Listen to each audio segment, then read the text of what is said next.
Hey guys, how y'all doing today? My name is Franchise Fanatic and welcome back to the channel. And today, if you guys, this is another video game review. Today we're tackling Resident Evil 8, aka Resident Evil Village. The stuff you're going to be seeing is not my gameplay, it's just trailers I found on YouTube because I don't really like to record horror games because I'm normally screaming and freaking out throughout them. Also, I uninstalled it because it's not really open world, you know what I mean? Like, you finish it and then you can reinstall it if you want to play it again in a few years.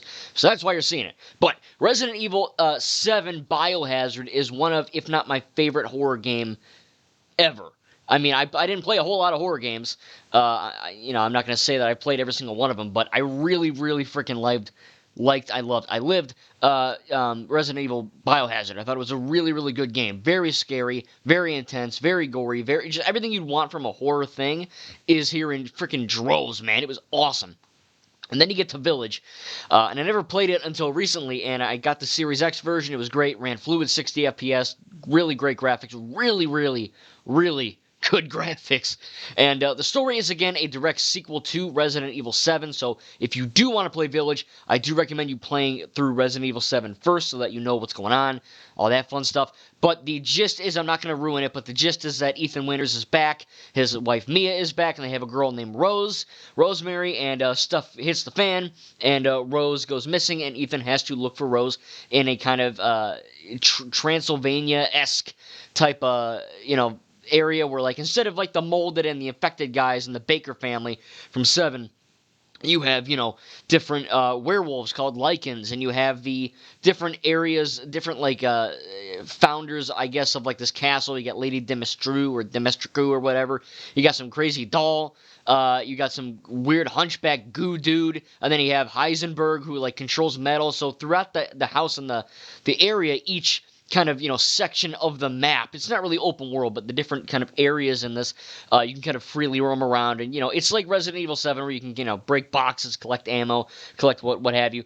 So it's got that looting kind of element, but you're really going throughout this big environment, kind of finding the different locations and finding the different people that you have to go kill and find clues about your daughter, Rose, and all that. And it's really, really entertaining. It's not as gripping and scary as 7. I do think that 7 is scarier overall. However, there are a few moments in 8 that genuinely freaked me out. I screamed, not screamed, but I was, oh my god, a few times. I didn't, like, yell like a baby, but, I got scared a little bit a few times. And the story, it's I don't know how to word it. It's not as good as 7. It is more compelling because it's a father trying to rescue his daughter. That's more compelling than just a guy looking for his wife, I guess.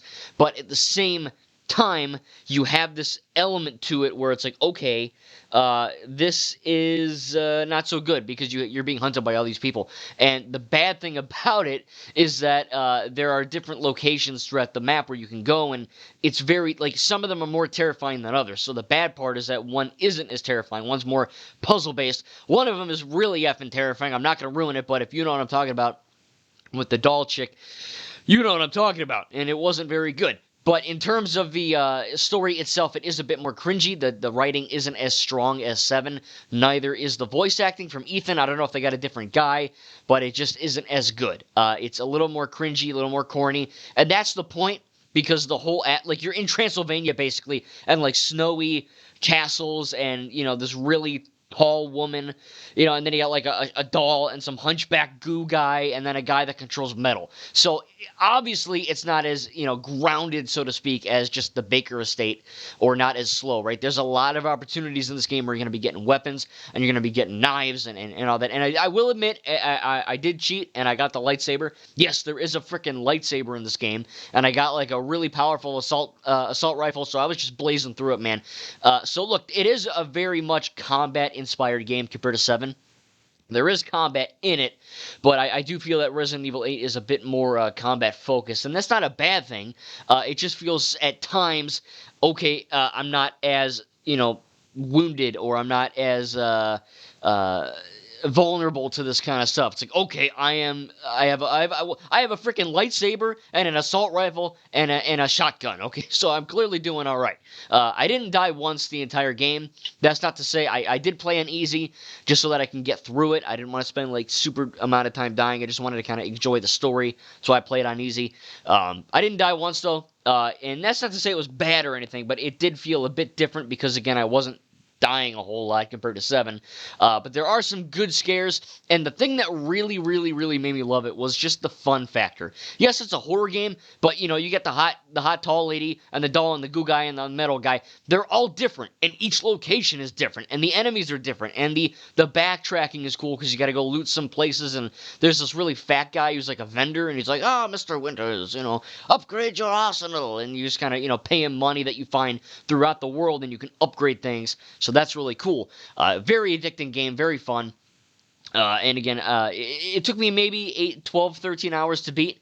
I did take my time. So, if you really want to rush through it. But the end of the game, which kind of leads directly into Resident Evil 9, which we don't know anything about yet, but I'm assuming it's either going to be a direct sequel or whatnot. But again, I'm not going to ruin it, and don't ruin it for others in the comments if you know. But the ending, I'm not going to lie, I almost cried. Because I wasn't expecting this game to have heart and to have an actual, arc, where I feel bad for Ethan because he's going through all this crazy shit in 7 and 8. But then toward the end, I'm like, wow, this is through all the crazy, cringy things and whatever, it really felt like a movie in the end. It felt like a really well-done cinematic experience at the end, and it kind of tied everything together in a really awesome way. So that was really freaking cool, because I didn't expect that. I thought it was going to end, you kill a big boss, and then you live, and whatever. But the stuff that happens at the end is very, very insane, and just really made me appreciate the game a whole lot more, and even made me appreciate 7 more, which was even more cool. But overall, man, I really did enjoy it. I don't have that many issues with it. I didn't really have any frame rate dips. I didn't really have any graphical issues. It ran great. It looked great. It played well. There were a few times where I was kind of getting a little mad. Like, it didn't... it said, go do this, and because it doesn't necessarily tell you like an open world game, like Assassin's Creed Valhalla, for instance, where it's like, go here and do this. You know what I mean? It tells you a waypoint, you freaking go there, you kill the guys, and then you do the next thing. This is just... It's like, find your daughter, and you're like, all right, now what do I do? So thankfully with that, you can kind of go in the different areas and all that, but there's a lot of backtracking, and that can lead to a lot of getting lost. And me, there are a few times, at least 2 or 3 times throughout the whole game, where I'm literally like standing there, and I'm getting hunted by someone, but I don't know what the hell I'm doing. So I'm just kind of standing there, and I'm like, what the heck do I do? Where do I go? Like, what's going on? There's no directional cue. There's no go here, do that. It's just find your daughter or find the piece to put on this statue or whatever. And there's a lot of trial and error and a lot of backtracking and kind of, while I do love the graphics and love running around the castle and the winter, setting and all that, at the same time, it did feel a bit annoying because there was a lot of backtracking, I'd run to X location and then nothing was effing there. So I had to run back to X location or Y location so that I could find something else, maybe. You know what I mean? So there's a few trial and error things in there where it kind of made me a little bit mad, kind of broke up the flow. I probably would have finished the game a little sooner if I wasn't doing that so much. But overall, the game is scary. Maybe not as scary as 7, but it is maybe even more memorable due to the ending, man. I really, really enjoyed Resident Evil Village. Very good experience. I can't wait to get Resident Evil 4. I asked for that for Christmas. Hopefully I can get that. I want to play all the Resident Evil games. I played 7, 8, and 2. I played the Leon campaign. I didn't play the Jill or whatever, the campaign. I got to do that.